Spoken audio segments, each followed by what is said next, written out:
professor Abreu, semana passada, ele comentou aqui sobre o Trump, né? Um pouquinho da história do Donald Trump e mostrar como o Trump é um dos maiores negociadores do mundo. É verdade, né? É verdade. E eu acho que a história de hoje, ela vai mostrar o seguinte, como que ele consegue pegar uma situação ruim e revertê-la, né? E transformar algo em sucesso. E eu acho interessante a gente aprender um pouco disso, porque faz a gente compreender como que o Trump está agindo hoje. É verdade. Você percebe que é algo que esse ser dele, bom negociador, é algo que ele levou para a política. É verdade. Né? Então, eu queria muito aí escutar, eu gostei muito da semana passada, então ele voltou aqui essa semana para trazer o segundo episódio. Né? Tudo está baseado naquele livro do Donald Trump, não é isso? A Arte da Negociação. E o senhor, inclusive, tem um curso sobre a negociação também. Isso, nós desenvolvemos um curso sobre a negociação e é interessante ouvir o Alan falar sobre os livros. No nosso curso nós buscamos o melhor da literatura mundial e eu fico muito entristecido de ver, de saber que as pessoas estão lendo menos. Os livros, eles mudaram o mundo. E já não é de hoje que o Partido Comunista queima os livros. Então eu acho que as pessoas abandonarem os livros, é importante a gente ter esse contato com as redes sociais, mas os livros são insubstituíveis. E tudo isso que está lá no nosso curso foi baseado neles, no melhor da doutrina de Harvard, no melhor da doutrina dos melhores negociadores mundiais. Nós temos aí o Kevin Kennedy, o escocês, nós temos John Patrick Dolan, o americano, nós temos Chester Carras. Então realmente foi uma coisa que nós nos baseamos na literatura, na doutrina. Muito bom. Mas, então, primeira coisa, eu quero dar boa noite aos telespectadores. Eu fui convidado para voltar e contar para vocês mais uma história da trajetória gloriosa do Donald Trump, que hoje está envolvido aí nessa batalha pela sua reeleição. Bom, primeiro vamos fazer uma ambientação e contar o que estava acontecendo. Nós vamos tratar hoje dessa questão do Hotel Commodore, a salvação lá, a ressurreição da Rua 42. O que acontece? O Donald Trump, ele tinha se formado em Wharton em 1968 e foi trabalhar na empresa do pai dele, do Fred Trump. E trabalhou lá até 1971. O pai dele, para quem não assistiu a aula da semana passada, a apresentação da semana passada, era um homem muito duro, muito trabalhador e tinha uma construtora que trabalhava com imóveis de baixa renda. Então, são imóveis que têm uma pequena margem de lucro, é um esforço monstruoso para você cumprir os prazos, cumprir o orçamento para ganhar pouco. O Donald Trump achava que ele podia alçar voos maiores. Vamos aqui então, nesse passo, contar para vocês, ele tinha apenas 27 anos de idade, era um garoto, vamos dizer, mas tinha esse pensamento, já era muito trabalhador, já tinha essa cultura empresarial. E o que ele fez? Ele, em 1971, se mudou finalmente, concretizou seu sonho de morar em Manhattan. Alugou um pequeno estúdio lá na Terceira Avenida e com isso ele pôde andar pela região e vasculhar e tentar achar uma boa oportunidade. Acontece que a cidade estava em alta, os preços estavam muito altos e não tinha nada para ele. E o Trump ficou ali procurando, mas não tinha nenhum negócio que ele desse conta de fazer. E aí então, ele colocou, nós gostamos sempre de trazer, dentro daquela situação, um jovem de 27 anos, naquela dificuldade, não conseguia fazer nenhum negócio, mas ele coloca no livro, que a primeira máxima dele, ele coloca lá: eu tinha consciência de que o mercado esfriaria, pois tudo gira em ciclos, e o mercado imobiliário não é diferente de outros ramos. Pois bem, aconteceu aí o que ele previa. De repente, as coisas ficaram péssimas em Manhattan, em Nova York como um todo. E aí o que acontece? Por conta da crise do petróleo, criou-se realmente uma depressão enorme na cidade. Em 1973, ele leu no jornal a respeito do processo de falência da Penn Central Railroad, que era a empresa que administrava as ferrovias americanas. Ela quebrou. E foi contratado uma pessoa para poder vender os ativos imobiliários da Penn Central, chamado Vitor Palmieri. E o que acontece? O Trump, então, tá aí a foto aí de um trem da Penn Central. O Trump foi lá e ligou pro Palmieri. Veja bem, volta a dizer, gente, um jovem de 27 anos se metendo nos maiores negócios aí, num dos maiores negócios imobiliários da Terra, que era em Nova York. Aí ele ligou lá no Palmieri e conseguiu a opção de compra de 2 terrenos, que nós não vamos tratar disso hoje, isso aí é outra história. Muito bem, então o Trump foi lá, conheceu o Palmieri, pegou esses 2 terrenos e começou a trabalhar, tentar viabilizar algum empreendimento. Um não deu nada e o outro acabou virando centro de convenções, mas nós vamos tratar disso hoje. O fato é que ele criou essa relação. E no final de 74, ele ia sempre no escritório, tentando fazer negócio lá, com os terrenos que ele tinha opção, com seus parcos 27 anos de idade, e ele fez uma brincadeira, virou pro Palmieri e falou, bom, agora que eu já consegui a opção de compra de 2 terrenos, que outras propriedades da Penn Central eu posso comprar sem pagar nada? Ele era bem abusado, continua ainda, mas ele pode, né? O Palmieri, então, contou que tinham vários hotéis antigos na zona central da cidade. Existiam 4. Era o Baltimore, o Barclay, o Roosevelt e o Commodore. Os 3 primeiros estavam indo bem, estavam conseguindo se sustentar. A empresa estava falida, mas esses hotéis davam resultado. Agora, o Commodore era um problema. Ele estava muito mal, acumulando prejuízos e tinha parado de pagar o imposto predial. Ele estava devendo algo em torno de 6 milhões de dólares de IPTU. Então, o que acontece? O Trump olhou aquilo, falou, bom, eu vou analisar essa oportunidade. E foi lá ver como é que era essa questão do Commodore.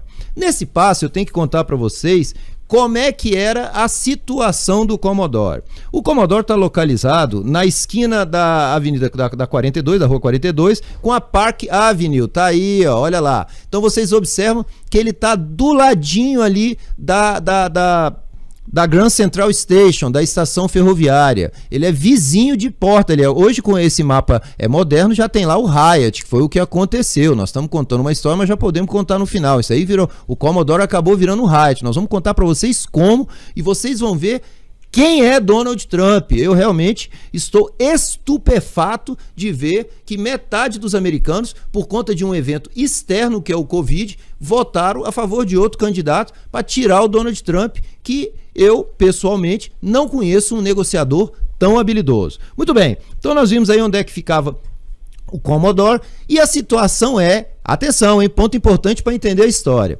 O problema é que tanto o local como o hotel estavam completamente deteriorados. Metade dos edifícios da área já estava em processo de execução de hipoteca. Olha só como é que estava lá a situação da cidade em 1974.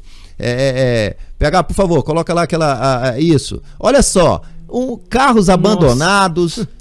Tava assim, acabada a cidade. Olha só aquela senhora de casaco de visão num carro velho, atrás dela o comércio todo arrebentado, tudo cinza. Realmente a situação era periclitante.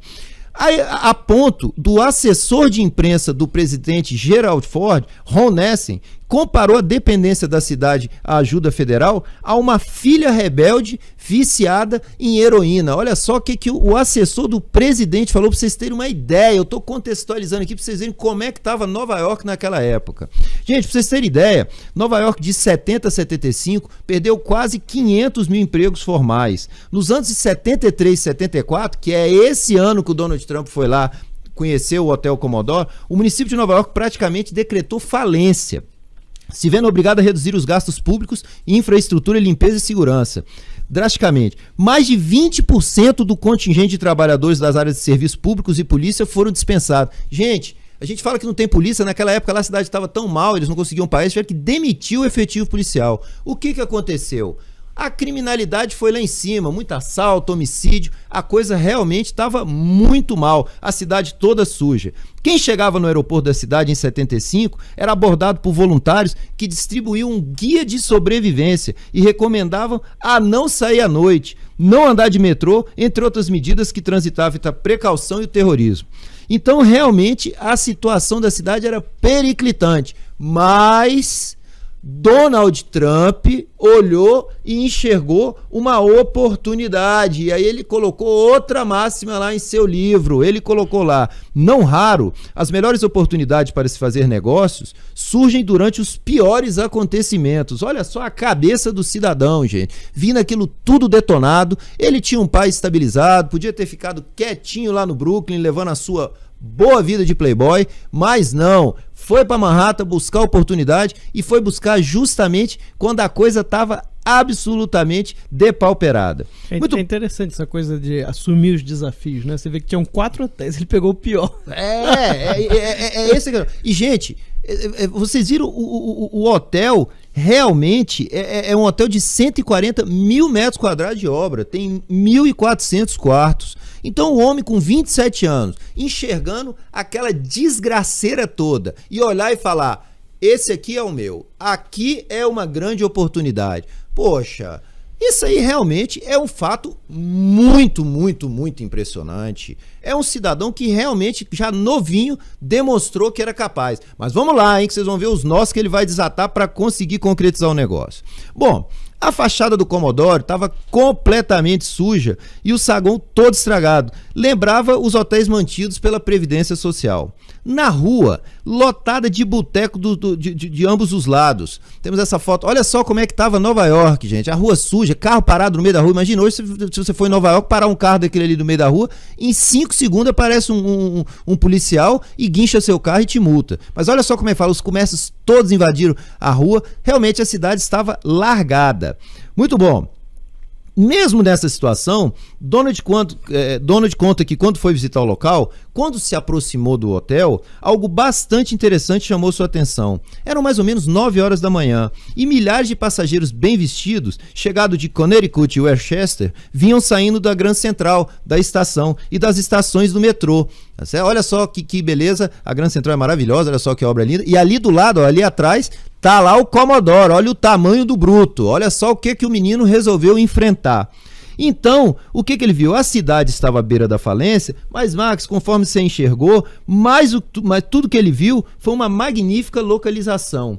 O cara realmente tem uma visão privilegiada, ele é diferente. Bom, o problema, segundo ele, era o hotel e não a vizinhança. Se ele conseguisse transformar o Commodore, ele teria sucesso. A facilidade de acesso por si só era um fator de garantia de sucesso. E aí ele coloca lá outra máxima dele, um perfil. É por isso que eu não gosto de contratar gente fanática por números e nem confio na fantasia das pesquisas de mercado. Faço minhas próprias pesquisas e tiro minhas próprias conclusões. Olha só, se fosse para fazer pesquisa, eu ia chegar para ele e falar: Donald Trump, você ficou louco. A cidade está acabada, o hotel está acabado, você ficou maluco, você não pode entrar nisso. Nesse passo, eu não posso deixar de falar que é uma coisa revoltante o que aconteceu no Rio Grande do Sul. Vocês me desculpem, não tem nada a ver com o meu tema, mas eu não me contenho. Ô, gente, deram para a candidata da esquerda que ela ganharia por 1%. E o que aconteceu depois de apurados os votos é que o outro candidato ganhou com 10% de vantagem. O Ibope realmente fez uma pesquisa quantitativa que a gente não sabe de onde ele tirou esses dados. Eu acho que não é Ibope, né? É ibobo de quem acredita, né? O negócio... Essa frase aí nunca foi tão verdade como hoje, né? Não é? De não confiar em pesquisa. Exatamente. Não, mas é interessante que o Trump, o que ele tá fazendo aqui, né? Ele tá aplicando uma coisa que o professor Olavo fala muito nas aulas dele, né? O professor Olavo de Carvalho. Claro. Né? Que é a presença que é o papel da intuição no processo de conhecimento. Por quê? Quando você está num processo de conhecimento, você conhece por presença, né? Já dizia o Lila Velho, né? Você está absorvendo ali dados que não cabem dentro de um modelo. Exato. Né? Você está aprendendo a realidade em si mesma, né? A realidade em si mesma, por definição, não cabe dentro do modelo. Então, nenhum modelo matemático vai mostrar isso. Nenhum modelo matemático ou sociológico, ou o que seja, vai mostrar a totalidade daquele sistema, né? Então, quando você permite que... Quando existem pessoas, né? Aí eu não vou saber explicar exatamente, né? Mas existem pessoas que têm aí uma capacidade intuitiva tão grande, né? Que conseguem simplesmente, né, ir contra uma corrente aí e perceber o que modelos matemáticos não conseguem trazer pra gente. Foi isso aí que o Donald Trump enxergou, olhou lá e falou, não é nada disso, a cidade tá caída, o hotel tá ruim, mas eu vou resolver. O que ele fez? Voltou pro escritório lá do Palmieri, do Vitor Palmieri, que era o responsável pela venda lá dos ativos, né, dos imóveis da Penn Central, e falou que estava interessado no hotel. O Palmieri achou aquilo maravilhoso, pois todo mundo achava que o Commodore era irrecuperável. Bom, aí o Trump foi falar com o Fred, com o pai dele, que era o chefão, o cidadão que ele tinha muita consideração, sempre se aconselhava com ele. E falou então que queria comprar o Commodore. O pai dele conta que inicialmente a reação da ideia, ele deu uma entrevista, falou para um repórter. Ele falou o seguinte, falou, olha, comprar o Commodore no momento em que até o edifício Chrysler Building estava em processo de falência, era o mesmo que brigar por um lugar no Titanic. Então, a gente vê que o Trump estava contra tudo e contra todos. O pessoal olhou e falou, você está ficando louco, cara, você tá maluco de entrar nisso. Bom, mas ele não se intimidou, foi em frente e continuou a negociação. As bases, atenção para os negociadores, hein? Atenção para os negociadores. O que vale aqui é a gente perceber, adentrar, tentar entender o momento e ver a reação que ele teve. Hoje é fácil, vendo a Nova York de hoje, qualquer um queria ter um hotel daquele tamanho em Nova York. Mas quando tá cheio de bandido e traficante na rua, a coisa muda, a coisa tava muito feia lá, e ele acreditou. Bom, as bases da negociação foram definidas no final do outono de 74, ali mais ou menos em outubro. A situação era desesperadora. A Penn Central havia investido $2 milhões numa pequena reforma, que o Donald Trump contou que essa reforma que fizeram lá e enfiaram mais $2 milhões no negócio era a mesma coisa de passar uma mão de cera num carro recém-saído de uma batida, não adiantou nada. Aconteceu isso, mesmo após a reforma, a Penn Central ainda previa um grande prejuízo em 1974. E além de tudo, não vamos esquecer da dívida de $6 milhões lá com o IPTU. Gente, imagina que dias horrorosos que eles estavam passando, prejuízo em cima de prejuízo. Bom, a negociação foi rápida. Resumidamente, Trump teria uma opção de compra do hotel ao preço de $10 milhões, condicionada, atenção, agora é o ponto. Existem, quando nós vamos fazer contrato, duas condições. São as condições suspensivas e as condições resolutivas. Tá lá, aprendanegociar.com, vocês têm isso lá no curso. O que acontece? As condições suspensivas, que são essas aqui, são aquelas condições que, enquanto não acontecer, aquilo outro não acontece. Eu só vou lhe dar esta casa se você se casar com a minha filha. Pronto, eu botei uma condição suspensiva, fica suspensa até que eu case. Muito bom. Explicado isso, então, o que acontece?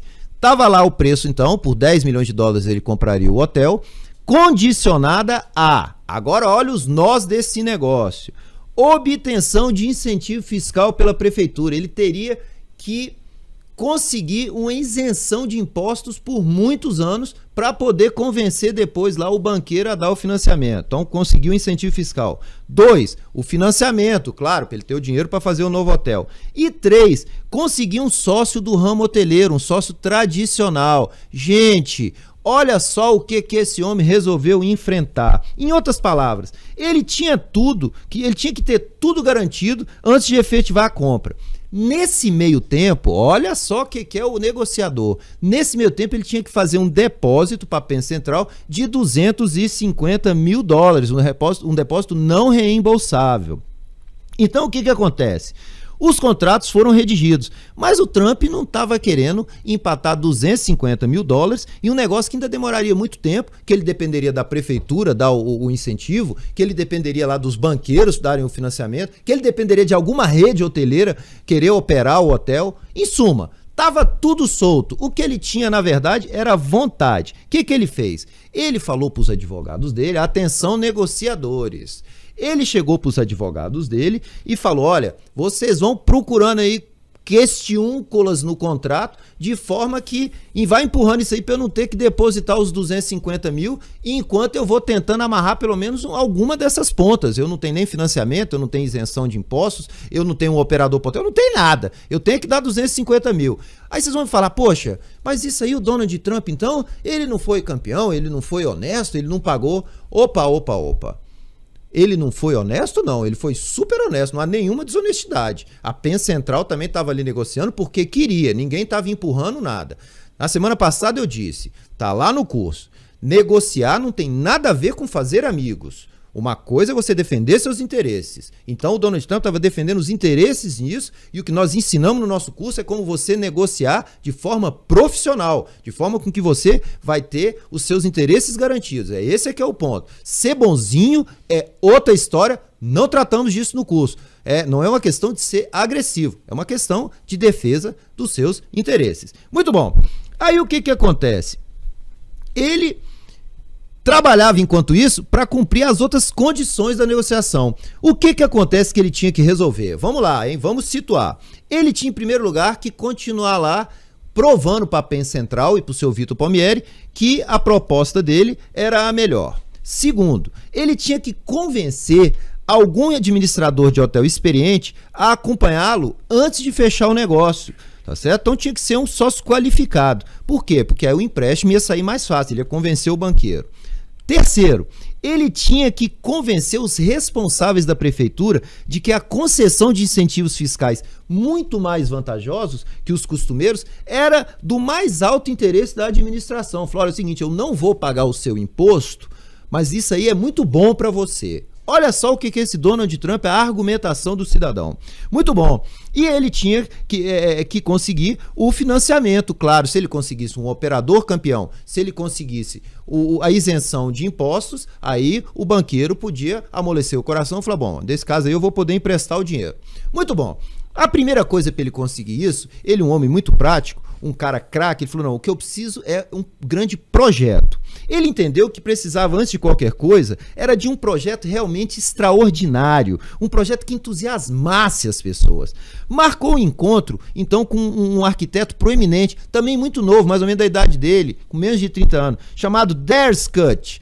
Tá aí o seu Darius Scott, olha lá, apontando, tá lá do lado esquerdo do Trump na época, e aqui embaixo nós temos uma fotografia do seu Darius Scott mais velho. Olha aí, o Alan falou da questão dos livros, parece que o seu Darius Scott gosta de ler, olha atrás dele lá, o tamanho da biblioteca do homem.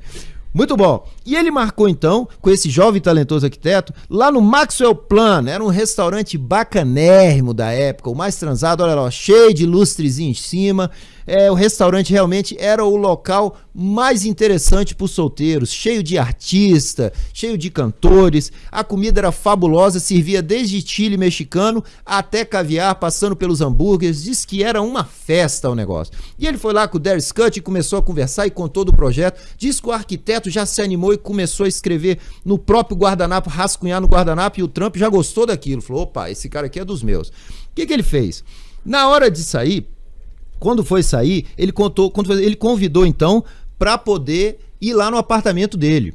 Tá certo? Convidou ele e um outro amigo para ir ao apartamento. Lá chegando no apartamento, ele perguntou, e aí, Der, você que é um arquiteto bacana, tal, o que você achou da minha mobília? Ele falou que qualquer um ia dizer, fantástica, sua mobília é maravilhosa. Mas o Der não, olhou e falou, não, tem imóveis demais aqui. E disse que já começou a mudar as peças de lugar e tirar algumas e já colocar lá no corredor. E o Trump olhando aquilo, falou, esse arquiteto é louco. E mexendo em tudo, só que quando terminou, disse que o apartamento parecia bem maior, era um pequeno estúdio. O Trump ficou apaixonado com aquilo, olhou e falou, pô, que coisa bacana, esse cara é um craque. Imediatamente resolveu contratar o Der. Nesse ponto digo para vocês, gente, estão vendo? Aqui é um negócio dentro do negócio. O Der tinha visto aquele hotelzão, falou, é aqui que eu vou me fazer, eu vou projetar esse hotel para esse tal de Donald Trump. E foi lá e não teve preguiça e arrumou o apartamento do Trump. No que ele fez aquilo, o Trump ficou entusiasmadíssimo, falou, opa, esse cara é craque. E ele ganhou o contrato. É assim, não vamos perder as nossas oportunidades. Deu oportunidade, você vai lá e faz o bolo pro freguês comer. Se o bolo for bom, ele vai te contratar para você fazer mais bolo. É isso aí. Bom, o Der foi contratado e pago para fazer um esboço do projeto a ser usado na apresentação à prefeitura e aos bancos.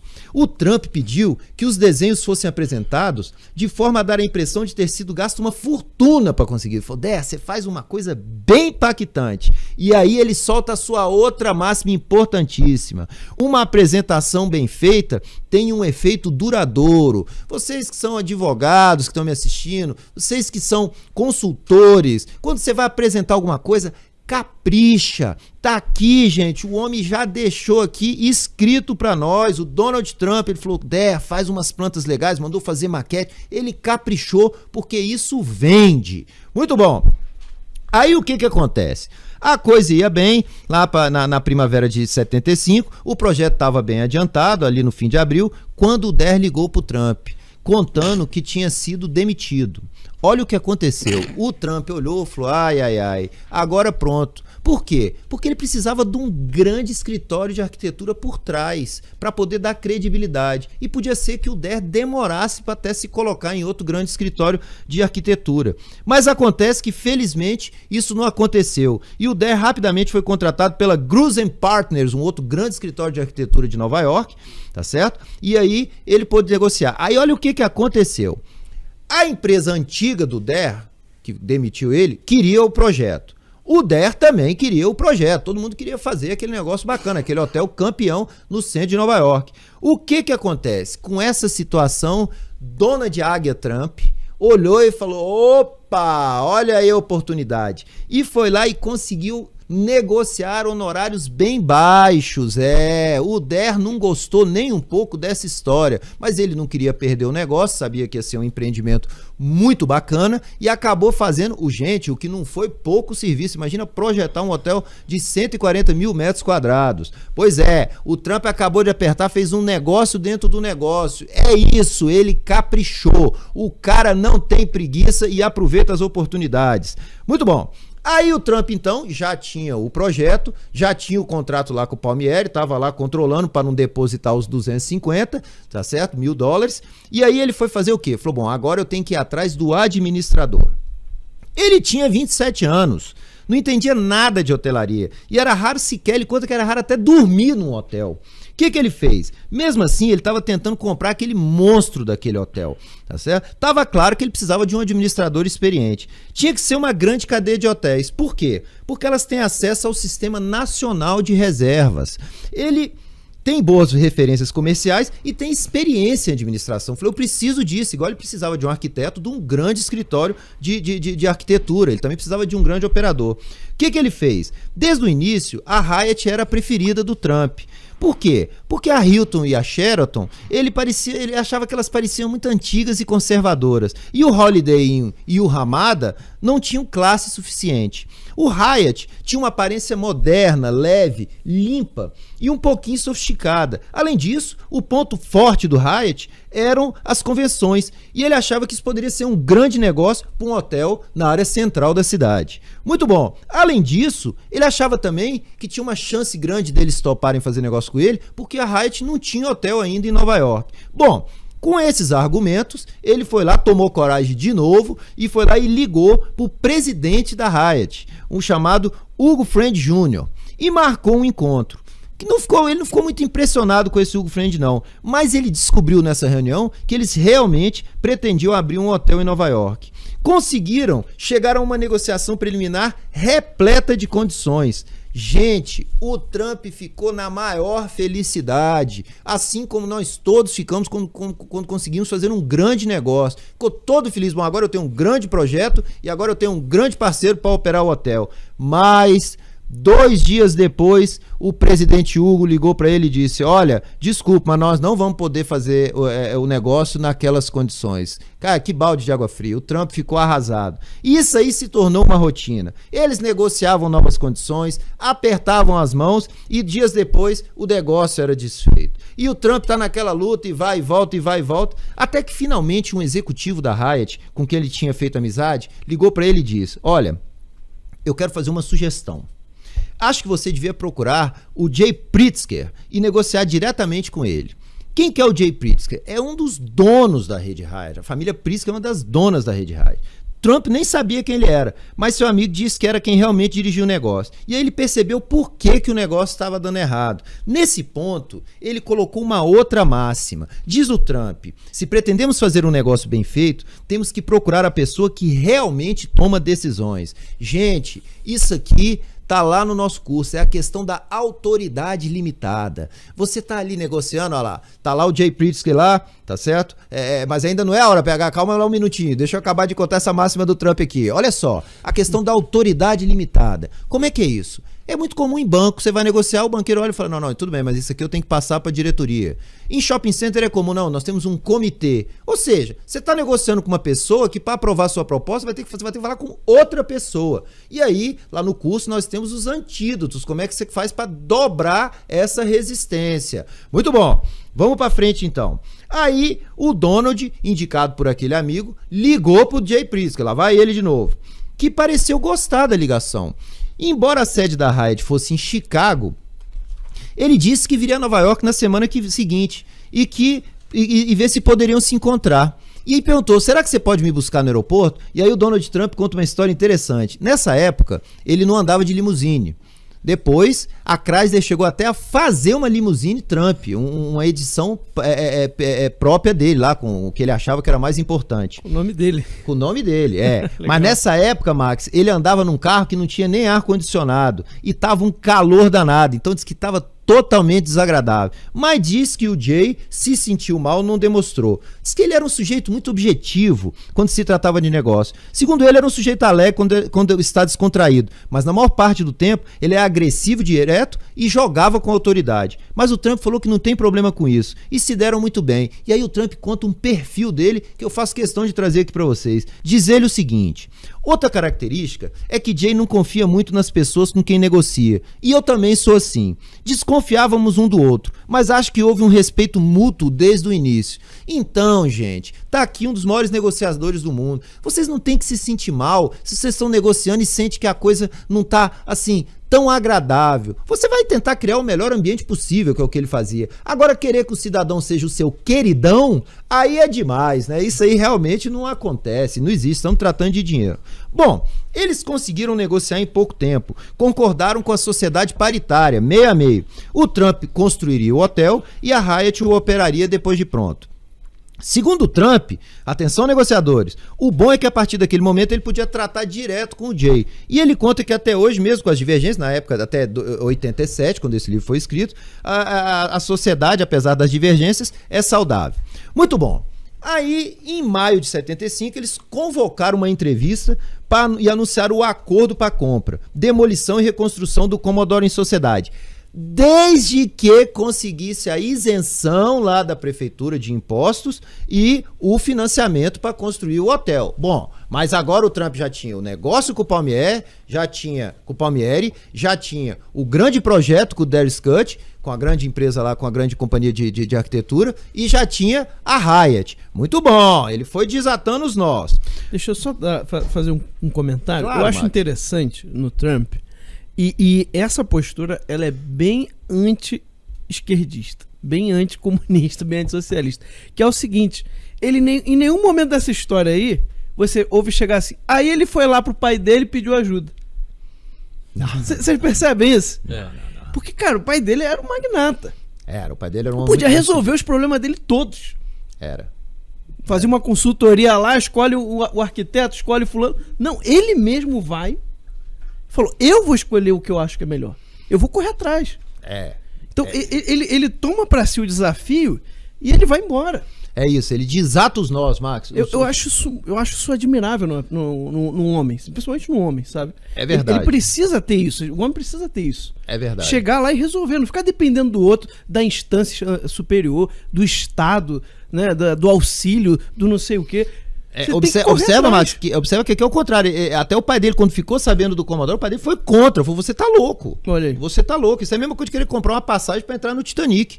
Tá certo? E aí que ele vai com mais vontade ainda. Foi, né? mas o Trump não tem esse negócio. O Trump é um cidadão que quando quer fazer, hoje é o segundo exemplo que eu tô dando, contei a história semana passada, tô aqui hoje contando. Gente, ele é um cidadão que realiza. É isso que você tá falando, Marco.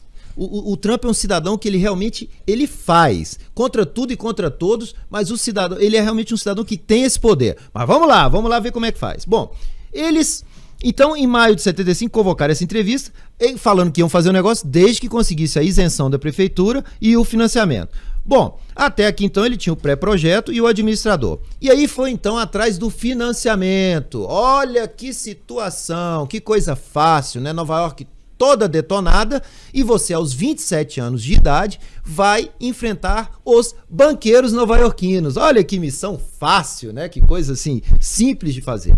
Bom, com o anúncio da sociedade, as plantas preliminares e os custos estimados da construção, ele podia enfrentar os bancos. Nessa época, ele tinha contratado Henry Pierce, um corretor que entendia muito de financiamentos, e começaram a visitar os banqueiros.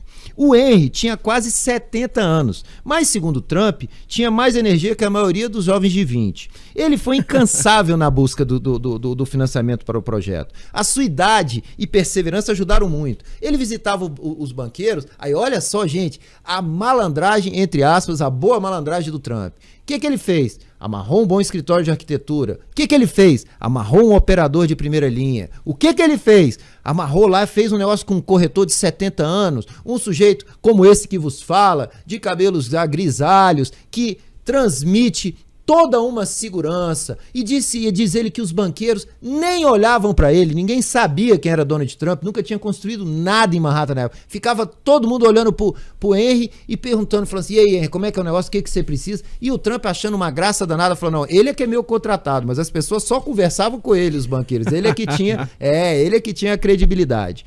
Bom, os argumentos com os banqueiros, atenção, hein, quem vai negociar tem que ter argumento, vocês têm que se treinar antes de sentar na mesa de negociação. Quem não tem argumento, já que nós estamos aqui hoje conversando sobre eles, o Terça Livre é tradicional, quem não tem argumento é comunista que manda fazer e se não fizer morre. É isso aí.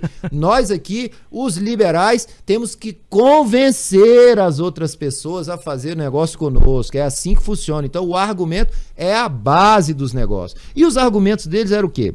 A pontualidade e rigor que a grande Trump Organization, olha só, o cara ele é muito engraçado esse Trump, ele inventou essa tal de Trump Organization, não tinha Trump Organization nenhuma. Tinha uma empresa lá no Brooklyn, numa sala lá do pai dele, que até tinha o dinheiro, conforme você falou, era um bem-sucedido, mas não era nada de Trump Organization. Mas ele falava isso. E, de fato, ele cumpria orçamento. Ele tinha aprendido lá nas obras de baixa renda do pai dele a ter que cumprir prazo e preço. Muito bom.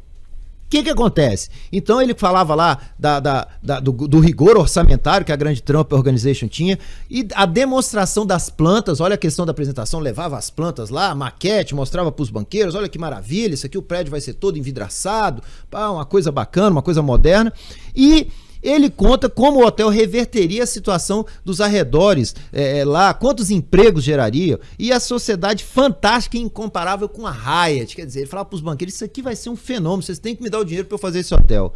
Mas não funcionava. Os banqueiros estavam gelados, a cidade estava muito mal. O pessoal falou, você ficou louco, ninguém vai botar dinheiro nisso não. Para com isso. E aí o que eles fizeram? Ele e o Henry, eles mudaram de tática.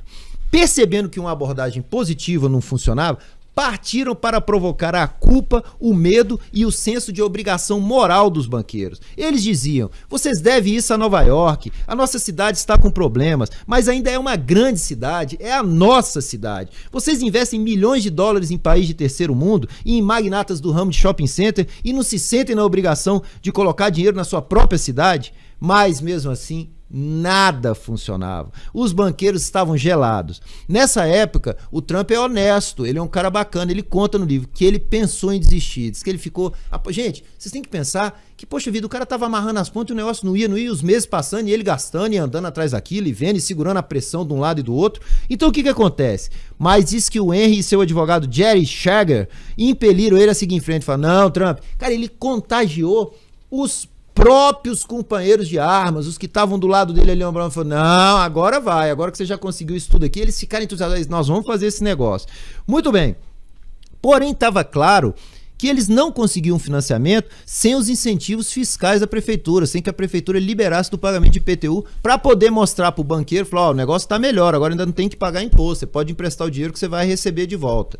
Muito bom. Diante disso, o que ele fez? Ele foi atrás, então, dos incentivos fiscais lá da prefeitura. Ele se adianta e, mesmo sem conseguir o financiamento, vai à prefeitura e, baseado em um programa chamado Política de Incentivo aos Investimentos Empresariais, faz um pedido no máximo que podia, um que jamais havia sido concedido a qualquer pessoa. Gente, olha o tanto que ele é, de fato, tupetudo esse Donald Trump. Ele fez um pedido na prefeitura de Nova York para levantar um hotel falido numa região depauperada e falou, eu quero um incentivo que vocês nunca deram para ninguém.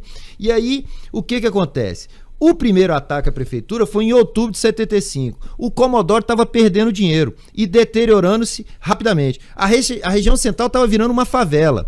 E a cadeia Hyatt pronta para vir para Nova York. Mas eles não podiam se comprometer com a aplicação de milhões na construção sem que a prefeitura concedesse uma redução aí nos impostos. Muito bem.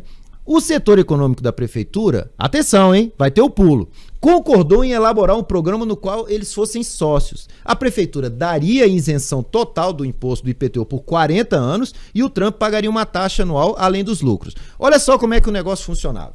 O Trump compraria o Commodore por 10 milhões de dólares. 6 milhões, atenção, hein? Estamos falando de dinheiro. O Trump compraria por 10 milhões. 6 milhões ele passaria para pagar os impostos atrasados imediatamente. Depois ele venderia o hotel para a prefeitura por $1. E a prefeitura alugaria ele, no mesmo momento, por $250 mil por ano, até o 40º ano. Ou seja, em 40 anos ele pagaria $250 mil por ano. E depois disso, a partir do 40º, ele pagaria $2.700.000, mais uma porcentagem. No final, o valor pago cobriria aí o que seria o IPTU, o Imposto Predial. O acordo global estava sujeito à aprovação da Comissão da Avaliação da Prefeitura, que se reuniria, atenção, hein, vai ferver, no final de dezembro de 1975. Uma semana antes da reunião, agora vocês vão ver de novo por que ele é Donald Trump. Ele é proativo. E vocês estão me assistindo agora, eu quero que vocês pensem o tanto de negócio que vocês estão tocando, que vocês falam, pô, peraí, eu tô precisando dar uma atacada, eu não tenho que ficar sentado esperando, eu preciso fazer. Olha o que ele fez. Ele foi lá no Palmieri, lá na Penn Central, e falou o seguinte, olha, Palmieri, para que a prefeitura considere seriamente o meu pedido de isenção fiscal, é melhor, tem que ficar claro que o hotel estava em péssimas condições e que não poderia funcionar mais por muito tempo. Você tem que ameaçar, falar, vai fechar o hotel. Se vocês não derem essa isenção pro Donald Trump aí, vai fechar. Mas ele foi lá e fez a reunião. O Palmieri olhou aquilo, falou, cara, esse tal de Donald Trump é danado, mas é verdade. E concordou. E em 12 de dezembro de 1975, anunciou que o Commodore tivera outro prejuízo de $1.200.000 e que estava prevendo prejuízos ainda maiores para 1976. E que, em vista disso, pretendia fechar definitivamente o hotel a partir de junho de 76. Ele estava em dezembro de 75. Falou, daqui a 6 meses eu vou fechar. Muito bom. Dia depois houve um outro importante comunicado. Olha só como é que o negócio estava acontecendo. A Portman Associates, que estava tentando há 2 anos obter financiamento para um imenso hotel na Times Square, revelou que estava desistindo do projeto, pois não conseguia obter o apoio bancário. Os banqueiros também não emprestaram dinheiro para a Portman Associates. Já falou, eu estou jogando a toalha, não vou mais fazer hotel nenhum. Isso era ruim, porque o Trump teria mais problemas provar para os banqueiros que valia a pena investir em Nova York. Por outro lado, e o Trump sempre olha o lado bom das coisas, ele podia pressionar ainda mais a prefeitura, com o argumento de que a isenção era a única chance de conseguir o financiamento. Mesmo com algumas mudanças técnicas, até abril, essa confusão lá, a ameaça do Palmieri foi em dezembro, até abril a comissão ainda não tinha analisado a isenção dos impostos. Só que a oposição a essa concessão se intensificava. O presidente da Associação dos Hotéis da cidade, o presidente da cadeia Hilton, entre outros, estavam indignados com a isenção da Hyatt. 3 vereadores chegaram a dar entrevista em frente ao Commodore denunciando a negociação do Trump, um pouco antes da comissão votar. O clima era tenso, a coisa era braba. Reclamavam que as condições eram excessivamente generosas. Mas aí acontece o seguinte, eles reclamavam lá, o presidente da Associação de Hotéis, o presidente da Hilton, só que ninguém fazia uma proposta para resolver o negócio. Então é assim, esse Trump vai se dar muito bem, esse Trump está se locupletando da situação com a prefeitura, mas também ninguém botava a mão no fogo. Muito bem, o que acontece? Todos admitiam que Trump tinha uma opção de compra exclusiva e, portanto, a prefeitura falou, bom, é dele, ele tem essa opção e a condição é essa, vocês também não apresentam nada. O mais engraçado é que meses antes, um funcionário da prefeitura tinha solicitado uma remessa da cópia do contrato e o Trump mandou, só que só estava assinado por ele. Não estava assinado pelo Palmieri. Ele não tinha depositado os 250 mil, mas passou, gente. A coisa funcionou. Ninguém viu, falou, é dele mesmo, tá certo? Muito bom. Aí, Teve até uma empresa de segunda linha que fez uma proposta, mas ela era incompleta, o grupo era questionado e acabou logo sendo descartada. O que realmente foi o argumento definitivo veio da Penn Central. Olha o que aconteceu. Palmieri anunciou em 12 de maio de 76 que iria fechar definitivamente o hotel daqui a 6 dias, exatamente um dia antes da reunião da comissão. Os críticos berravam que aquilo era uma pressão para aprovar a isenção, mas havia sido comunicado 6 meses antes. O Palmieri tinha falado lá em dezembro, eu vou fechar o hotel, tá certo? E o que acontece? Estava previsto um prejuízo para 76, um prejuízo do Commodore de 4 milhões e 600 mil dólares, gente. Fora os 6 que já devia de IPTU, a coisa estava periclitante. E aí aconteceu. Em 19 de maio, todos os jornais traziam na primeira página história dos últimos hóspedes deixando o hotel. Notícias sobre centenas de empregados procurando emprego e o desespero da região, dos comerciantes da região com o fechamento do hotel. Resultado, em 20 de maio foi aprovada a isenção de impostos por 8-0. E aí, Donald Trump, que é odiado por muitos, e aí eu vou te falar, tem que ser mesmo, porque o cara é craque. Na hora da entrevista que ele foi sair naquele bafafá, foi aprovada a isenção, que nunca tinha sido dado para ninguém, e ele disse então, eu me preocupava com a crescente oposição, mas publicamente minha postura era tomar a ofensiva e não ceder perante os críticos. Olha só, hein, parece hoje, hein? Sim, exatamente, isso aí. Quando mais tarde um repórter me perguntou como eu conseguir uma isenção de impostos de 40 anos, eu respondi, porque eu pedi 50.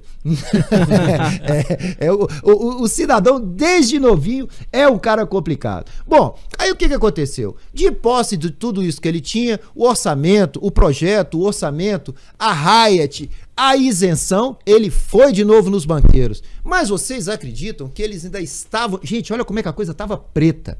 Os banqueiros continuavam gelados. Até que então, 2 instituições concordaram em emprestar o dinheiro. Uma que tinha muitos imóveis na cidade, e aí é lógico, né? O banqueiro olhou e falou, pô, a cidade tá acabando. Se eu não der o jeito de levantar isso aqui, nós temos muitos imóveis, eu só tô perdendo dinheiro a cada dia, eu tenho que levantar a cidade, eu vou emprestar o dinheiro. E outra, que ficava bem perto do hotel, o Trump conta, e não queria ver sua própria vizinhança ir pro Beleléu. O Trump conta, o banqueiro chegava todo dia, tinha que pegar relógio, botar no bolso para não ser assaltado, o cara olhou e falou, pô, eu não vou emprestar dinheiro para esse cara fazer esse hotel, daqui a pouco eu não posso nem vir trabalhar. É isso que estava acontecendo. Bom, então, emprestaram o dinheiro. Chegou a hora de assinar o contrato. A última atacada dele, olha o que esse homem fez. O Trump tentou, junto ao Jay Pritzker, lá, o dono da Hyatt, uma exclusividade. Falou, você vai botar o hotel, mas vai ser o único hotel em Nova York, o único Hyatt em Nova York. Ao que o Jay respondeu, não, pera um pouquinho. Eu não vou amarrar um negócio, uma cidade do tamanho de Nova York, tem um hotel só. Eu não topo de jeito nenhum, eu não vou dar exclusividade. Acontece, gente... Olha a astúcia do cidadão. Na hora de assinar os contratos, aquele tanto de advogado e os banqueiros lá, o Trump conseguiu ficar sozinho com os banqueiros. E o Trump foi lá e falou para eles, olha, é o seguinte, nós estamos aí, mas eu acho que tinha que ter uma exclusividade da Hyatt. Por quê? Porque vai que a Hyatt abre mais outro hotel, vai que ela abre mais 2 hotéis. Isso aí dividir, vai baixar o faturamento. E pode dificultar, vai aumentar muito o risco aí do financiamento de vocês. Enquanto que se ele der a exclusividade, tiver só um Hyatt, é muito mais seguro para vocês. Na hora que juntou todo mundo, vamos lá, os banqueiros já falaram, não, tudo bem, a gente dá o dinheiro, mas tem uma coisa, tem que ter a exclusividade. O Trump conta que foi aquela confusão, aquele berreiro, e o pessoal da Hyatt, não, mas o Jay não topou, e foram atrás do Jay Pritzker, que estava onde? Estava escalando no Nepal, incomunicável. E aí os banqueiros chegaram e falaram, é o seguinte, vocês têm 1 hora para poder tomar a decisão. Ou é com exclusividade, ou não é nada, e o negócio está desfeito. Aí os executivos olharam e falaram, bom, o jeito então é assinar. E deram a exclusividade que o Trump conta que está no testamento dele, de tão valiosa que é ter a exclusividade do Hotel Hyatt em Nova York. O homem, gente, ele realmente é fabuloso. Bom, Trump conseguiu, amarrou todas as pontas, sensacional. Muito bom, para terminar então... Nós vamos contar então só as críticas ao projeto. Ele podia ter economizado uma fortuna se apenas reformasse o hotel em vez de fazer um novo. Quase todo mundo foi contra o projeto com sua fachada de vidro espelhado. Os críticos preservacionistas ficaram furiosos com aquilo. Queriam um projeto que seguisse a arquitetura dos prédios vizinhos e da Grand Central Station. O Trump reagiu dizendo: não me venham falar sobre esses monumentos. Até o prédio da Chrysler está sendo executado judicialmente. A área toda é um desastre e é evidente que algo não está funcionando. Sendo assim, a fachada vai ser modificada.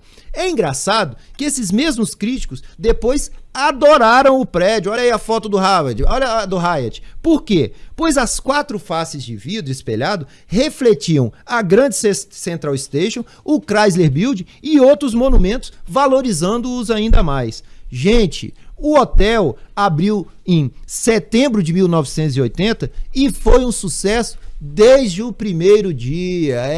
O cara conseguiu aos 27 anos desatar, dar um contranó em todos os nós que ele encontrou. Tá aí a história, é verdade, tá lá o hotel, é maravilhoso e mostra pra nós o quanto esse cidadão é diferenciado, é um negociador de ponta e realmente merece que a gente propague aí a sua história.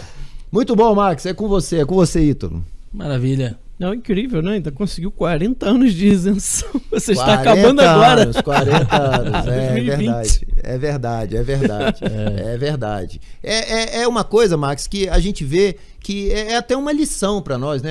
Às vezes a gente tá meio deprimido, não consegue fazer os nossos negócios, não consegue alcançar.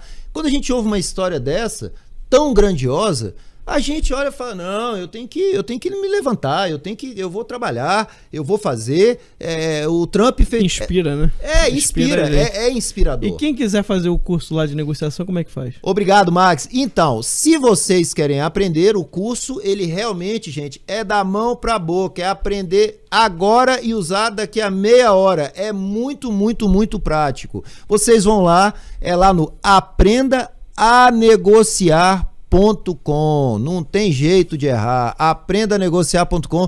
Vocês vão lá ver o professor Abreu. Vou contar para vocês o que tem de melhor na doutrina. Existem muitos exemplos e, mais do que isso, eu faço uma simulação de uma negociação real, aonde vocês vão me ver desempenhar papéis. Eu faço vários papéis, mais ou menos como se fosse o Ed Murphy brasileiro, tá certo? Realmente uma coisa interessante. É um curso muito bacana, eu tenho certeza que quem fizer o curso vai melhorar as suas habilidades. Então tá lá, aprendaanegociar.com. E na semana passada teve o livro também, não teve? Ah, Max, obrigado, é verdade.